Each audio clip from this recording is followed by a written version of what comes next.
প্রায় 500 বছরের অধিক পুরনো এই মন্দিরটি। তো হ্যালো প্রিয় বন্ধুরা, আবারও একটি নতুন ভিডিও নিয়ে তোমাদের সামনে হাজির হয়েছি। আজকে এসে পৌঁছেছি একটা দর্শনীয় স্থান, অর্থাৎ একটি মন্দিরে এসেছি। এই মন্দিরটা যেখানে অবস্থিত সেই জায়গাটার নাম হলো পুরা মহেশ্বরতলা।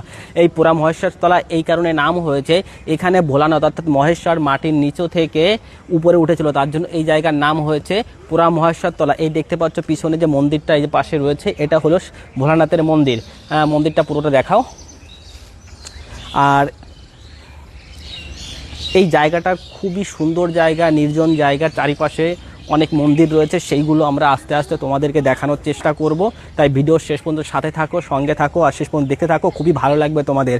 এটা হলো সেই ভোলানাথের মন্দির এবং এই মন্দিরের এই পাশটাতে রয়েছে কালী মন্দির, দেখতে পাচ্ছ মা কালীর মন্দির। এখানে কালী মন্দির দেখার পরে এবং তারপরে আমরা এই পাশে আরেকটা মন্দির আছে, সেই মন্দিরে প্রবেশ করব এবং দেখব আমরা এখানে। তো দেখতে থাকো, ভিডিওর সাথে থাকো। আমরা চলছি, দেখো চারপাশটা কত সুন্দর নির্জন জায়গা।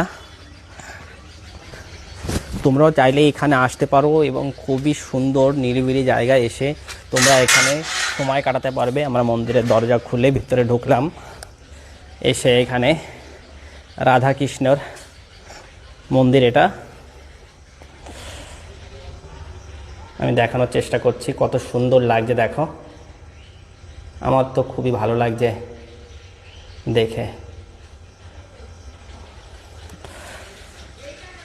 দেখো এবং ওই পাশটা দেখো কত সুন্দর।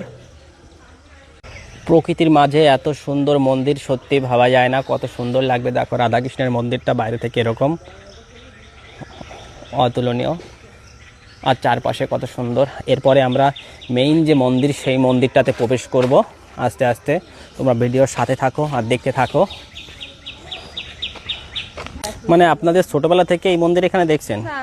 আনুমানিক কত? আচ্ছা আচ্ছা, আনুমানিক কত বছর আগে আপনার এই মন্দির? এখানে 40 বছর। আর আপনি শুনছেন কত বছর পুরনো হতে পারে এই মন্দির? 500 বছর ধরে রাখো। 500 বছরের পুরনো মন্দির। এবং এই মন্দিরটা কি খুবই জাগ্রত মন্দির? যখন ছিল তালপাতার মন্দির ছিল একটা। আচ্ছা আচ্ছা, প্রথম একটা তালপাতা দিয়েছিল।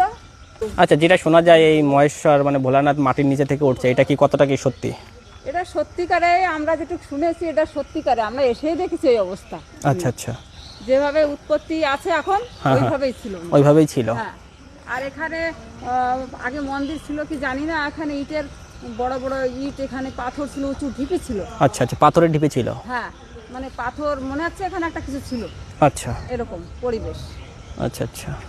তারপরে অনেক কিছু ব্যাপার আছে, এখানে সাধু ছিল, কি কি হয়েছিল, পরামর্শতলা পুড়ে গেছিল, সেই সাধু নেই। ঠিক আছে, আপনাকে অনেক ধন্যবাদ, এত কিছু জানলাম আপনার কাছ থেকে। হ্যাঁ হ্যাঁ, অবশ্যই, আপনিও ভালো থাকবেন। আমরা আস্তে আস্তে মেইন যে মন্দির ভোলানাথের সেই মন্দিরে প্রবেশ করছি। এখানে এসে অনেকেই রয়েছে দেখছি মন্দিরের চারিপাশটা এরকম বেশ সুন্দর, ছায়া সুনিবিড়, একদম গাছপালায় ঘেরা, প্রকৃতির মাঝে অপূর্ব সুন্দর একটি মন্দির। আর যে মহেশ্বর অর্থাৎ ভোলানাথ মাটির নিচে থেকে উঠে এসেছে,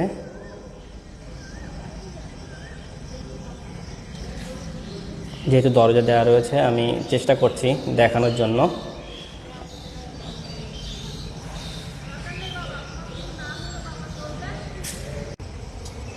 আমি মন্দিরটাকে ভালো করে অর্থাৎ ভোলানাথেরকে ভালো করে দেখানোর চেষ্টা করছি। দেখো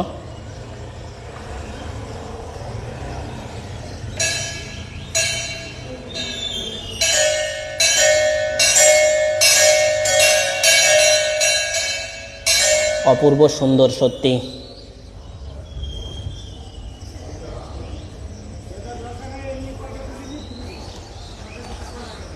খুবই ভালো লাগলো এখানে এসে এবং চারিপাশের সৌন্দর্য দেখো।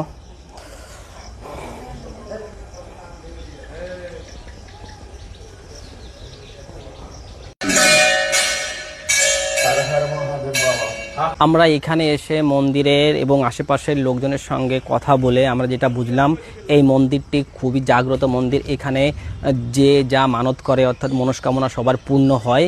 প্রায় 500 বছরের অধিক পুরনো এই মন্দিরটি। এই মন্দিরটি আগে তালপাতা দিয়ে যে ঘর থাকতো সেই ঘরের মধ্যেই মন্দিরটা ছিল। এখন যেহেতু কালের নিয়মে সব কিছু পরিবর্তনশীল হচ্ছে, সেই জন্য মন্দিরের আধুনিকীকরণ হয়েছে, সেটা তোমরা দেখতে পাচ্ছ। এবং চারিপাশের সৌন্দর্য মানে কংক্রিট দিয়ে তৈরি হয়েছে। এই জায়গায় বড় বড় পাথর ছিল এক সময়। আর কি বলবো, খুবই এখানে এসে খুব ভালো লাগলো। তোমরাও চাইলে এই জায়গাটায় আসতে পারো। আরেকবার বলে দিচ্ছি, এটা হলো পুরা মহেশ্বরতলা। থ্যাংক ইউ, সবাই ভালো থেকো আর সাথে থেকো।